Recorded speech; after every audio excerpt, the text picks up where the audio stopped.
My name is Claire Bennett. I am 36 years old. The first sound I heard after my daughter opened her birthday gift was not laughter.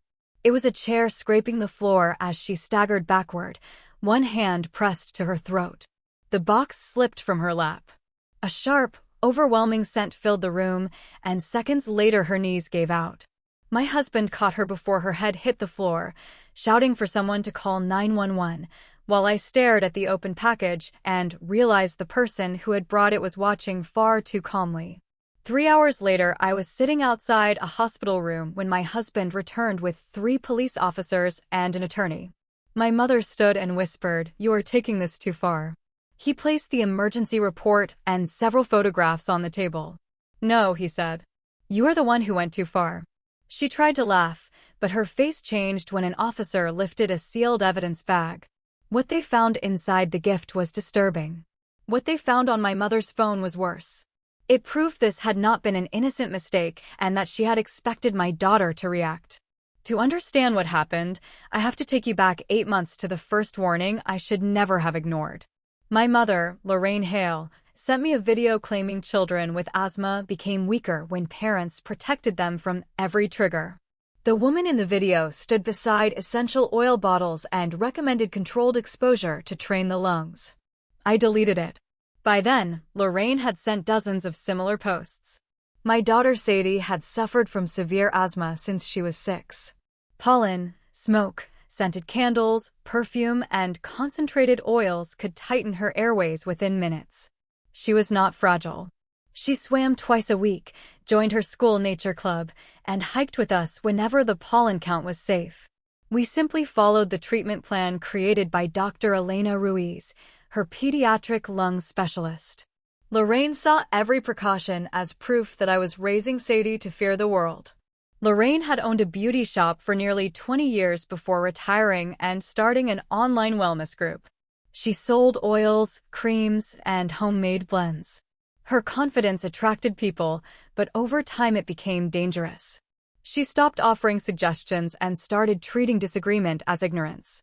The worst incident before the birthday happened when we visited her home. A diffuser was running behind a plant, filling the room with heavy lavender. Within 2 minutes, Sadie began coughing. Her shoulders tightened and she reached for her inhaler. Mason rushed her outside while I turned off the diffuser. Lorraine followed me, looking irritated instead of frightened. "It was only lavender," she said. "Lavender is calming." When I reminded her that Sadie's condition was documented, she replied, "She recovered quickly." Maybe that proves I am right. That night, Mason and I agreed Lorraine would never be alone with Sadie again. I sent her a written list of boundaries. No diffusers, candles, perfume, oils, herbal treatments, or supplements. Every visit had to be supervised. Lorraine replied, "I read your rules. I just don't agree with them." I saved the message. 2 days later, she threatened to speak to a lawyer about grandparents' rights. That was how Mason and I met Naomi Park, a family attorney. Naomi told us to save every message, record every incident, and make each boundary clear enough that Lorraine could never claim confusion. For several months, Lorraine behaved during supervised visits. She brought books, played games, and avoided scented products. Looking back, she was not respecting our boundaries. She was studying them. A few weeks before the birthday, she asked whether she could bring one special gift. I said yes, as long as it contained no scent, oil, food, supplement, or wellness treatment. She replied, "It is only jewelry. You inspect everything like I am a criminal." I told her I would still check it before Sadie used it. Lorraine responded with a heart emoji. Sadie's 11th birthday was held at our home on a Saturday afternoon. Mason checked the food labels, placed the rescue inhaler nearby, and reminded the adults where the asthma action plan was kept. We used battery lights on the cake because scented candles could bother her. Lorraine arrived 40 minutes early carrying a large silver box with a white ribbon. The first thing I noticed was that she had not worn perfume. The second was her phone. She placed it on a shelf facing the living room. Recording my granddaughter opening her gift, she said when I asked. I pressed along the sides of the box, but felt only a hard inner box and detected no smell. "You said it was jewelry." It is. No oils or scented inserts? Lorraine sighed. Claire, it is a bracelet. I followed your rules. When Sadie entered wearing the blue sweater she had chosen for the party, Lorraine's irritation disappeared. It needs to be opened before the cake, Lorraine said. There is a birthday blessing inside. She should wear it during the celebration. Mason crossed his arms. Lorraine laughed. It is a bracelet, not a bomb. Sadie looked between us, and I hated that her birthday had become another test of loyalty. Lorraine knew I avoided scenes in front of my daughter. She had used that weakness against me since childhood. Our neighbor Melissa had also arrived early to help and began recording from the doorway. That second video later became critical evidence. Sadie sat on the couch and pulled off the ribbon. Lorraine was not watching her face. She was watching her phone screen, checking the frame. Sadie removed the paper and found a polished wooden box. A card on top read, "Breathe free." My stomach tightened. I reached for it, but Lorraine picked it up first. Just a slogan, she said. It matches the mountain design on the bracelet. Sadie looked at me. I nodded. Sadie lifted the lid. Inside was a silver bracelet with a blue stone. She smiled. For 1 second, I felt guilty for suspecting my mother. Then Sadie lifted the bracelet from the velvet cushion. A hidden compartment underneath opened with a soft click. A sharp floral smell filled the room. It was so concentrated that my eyes burned. Sadie had been leaning directly over the box. She coughed once, then again. "Mom," she whispered. Her voice was thin and frightened. She tried to breathe, but the air seemed trapped in her chest. Lorraine did not move toward her. She reached for her phone. Mason grabbed the inhaler and shouted for someone to call 911. Sadie's hands rose to her throat. Her face lost color. Her knees folded, and Mason caught her before she hit the floor. Through the shouting, I heard Lorraine say, "Do not panic. You are making it worse." Mason lowered Sadie to the floor and helped her use the rescue inhaler, but she could not draw a full breath. Her chest barely moved. I called 911 and put the phone on speaker while the dispatcher guided us. I knelt beside Sadie, telling her help was coming. Her eyes were open but unfocused. She tried to speak, then went limp.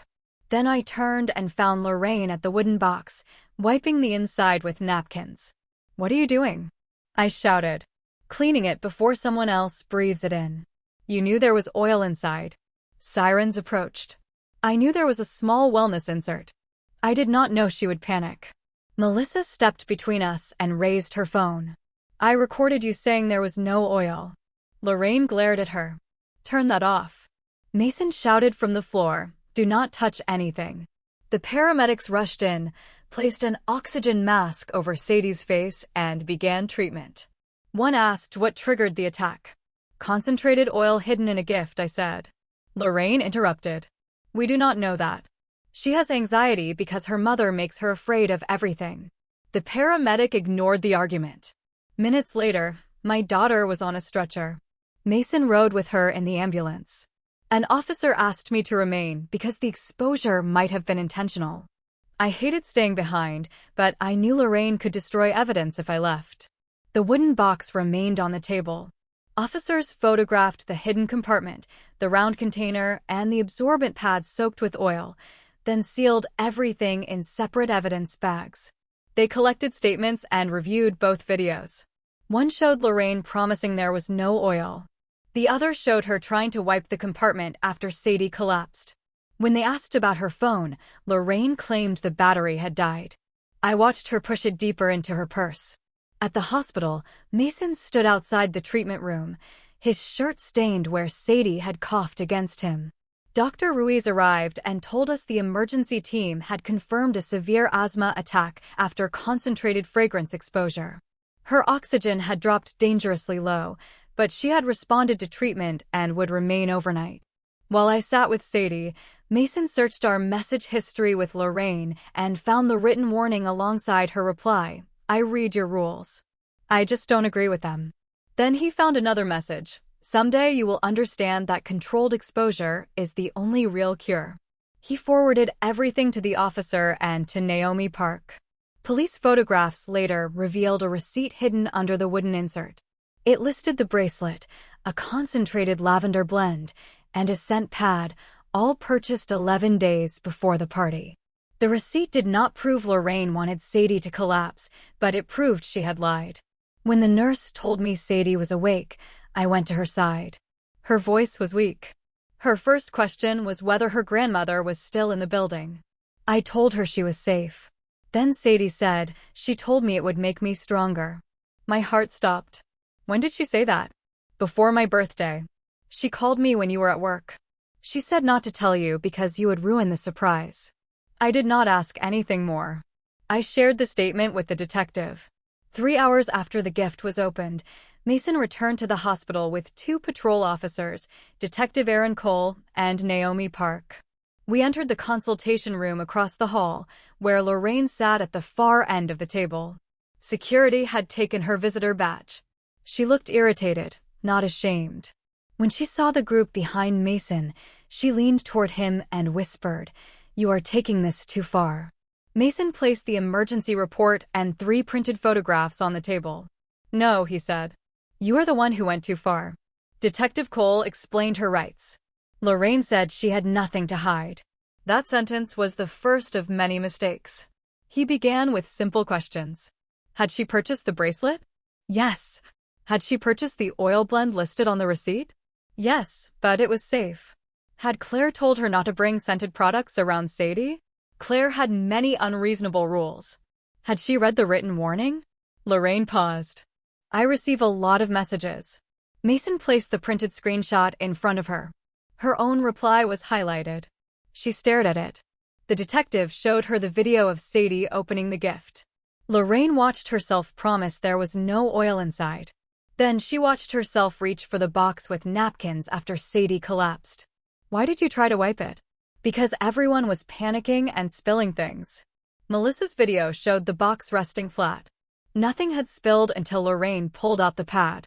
The detective played it twice. Then he placed a screenshot from Lorraine's private wellness group on the table. One of the officers had received it from a concerned member after news of the emergency spread among party guests. Lorraine had posted the night before the birthday, "Tomorrow, I will finally prove that a child's body can overcome a manufactured sensitivity when fear is removed from the equation." She had not named Sadie, but the timing was impossible to ignore. Beneath the post, someone had asked whether the parents agreed. Lorraine had replied, "Parents do not always know what is best." My mother stared at the screenshot. "That group is private." "What were you planning to prove?" the detective asked. Lorraine's voice rose. "I was planning to show that a small controlled exposure would not harm her. Claire has made that child dependent on medication and terrified of natural products. I wanted one video showing everyone that Sadie was fine." The room became completely still. The detective let her keep talking. "She has spent years making me look reckless. I wanted evidence that I was right." "You hid the oil because you knew the parents would refuse," he said. "I hid nothing. It was part of the design. You told them there was no oil. Because if Claire knew, she would create a reaction before Sadie even opened it. And you told the child not to tell her mother about the surprise." Lorraine looked at me sharply. She had not known Sadie was awake. "I told her not to ruin her own birthday." That answer confirmed Sadie's statement without anyone needing to reveal it first. Naomi finally spoke. Her voice was calm. "From this moment forward, you are not to contact Sadie directly or through another person. We will request a temporary protection order at the earliest opportunity. Any call, message, gift, school visit, or third-party contact will be documented." Lorraine laughed, but the sound was unsteady. Mason looked at her for several seconds. "Claire did not hide an asthma trigger in a child's birthday present. You did. I was helping her. You were testing your theory on her body. I am her grandmother. That gave you more responsibility, not more authority." Detective Cole ended the interview. He returned shortly and told Lorraine she was being detained while investigators consulted with the district attorney's office regarding suspected child endangerment and evidence tampering. "You cannot arrest me for a gift. This is not about the bracelet," he said. "It is about knowingly exposing a child to a documented medical trigger, concealing that exposure, and attempting to interfere with evidence after she lost consciousness." Lorraine looked at me. Claire, stop this. I thought of Sadie gasping on the floor. I thought of every warning Lorraine had dismissed. I cannot stop the consequences of choices you made on purpose. Her anger turned to panic. She begged Mason to explain that she had never intended serious harm. She said an arrest would destroy her reputation, her business, and her standing at church. Not once did she ask whether Sadie was afraid. Not once did she apologize to her. As the officers let her out, she called me ungrateful and said I would regret choosing strangers over my own mother. I answered quietly, I am choosing my daughter. Sadie remained in the hospital overnight. By morning, she could speak without coughing. Emotionally, she was different. When a nurse entered wearing floral hand lotion, Sadie gripped the bed rail. When breakfast arrived, she refused to open the container until Mason checked inside. She cried when she saw the birthday bracelet sealed in a police evidence photograph. Dr. Ruiz told us that fear after a severe breathing emergency was common, especially when the trigger had been deliberately introduced by someone the child trusted. Within a week, Sadie began seeing a therapist who specialized in childhood trauma. Naomi filed for the temporary protection order. The judge reviewed the videos, messages, medical records, and Lorraine's statements to Detective Cole. The order prohibited Lorraine from approaching our home, Sadie's school, swim practice, or medical appointments. Lorraine was released with strict conditions while the district attorney reviewed the case. She immediately began telling people that I had staged the entire event. She called herself a grandmother persecuted for believing in natural medicine. 3 days after her release, she posted a 20-minute video in her wellness group describing the hidden scent pad as a therapeutic tool and accusing doctors of creating lifelong customers. Someone recorded the video before the administrators removed it. By trying to defend herself, Lorraine publicly confirmed the core facts investigators were still documenting. The wellness platform suspended her account. Parents demanded refunds. Her church asked her to step away from all volunteer roles involving children. For most of my life, she had controlled every family conflict by deciding which version of the story others heard first.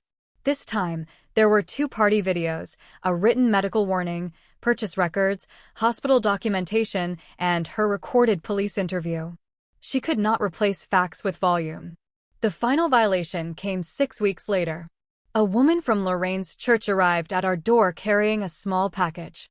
She said Lorraine had asked her to deliver an apology gift to Sadie. Mason did not open it.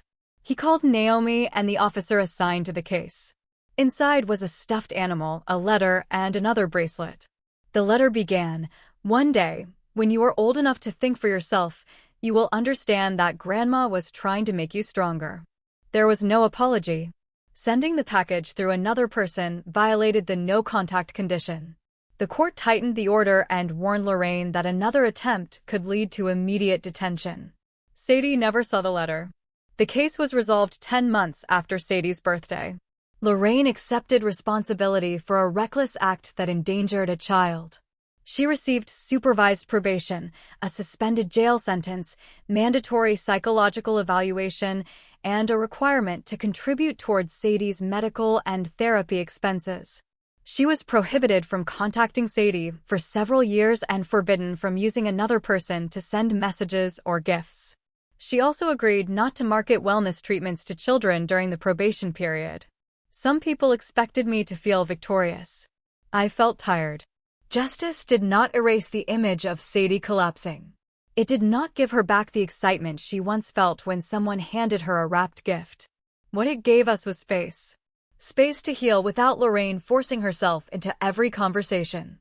Space for Sadie to decide what safety felt like. Space for Mason and me to admit the mistakes we had made. Mason apologized for believing that enough supervision and enough patience could eventually create peace. I apologized for confusing guilt with love. Neither of us had caused Lorraine's actions, but we had both waited too long to accept that she viewed boundaries as obstacles instead of rules. Lorraine lost her wellness business, most of her community influence, and her relationship with us. Her greatest consequence was not probation or money.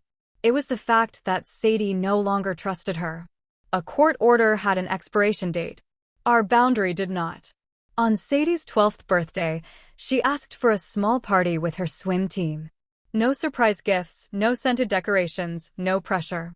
Her friends brought donations for an asthma education program at school instead of large presents.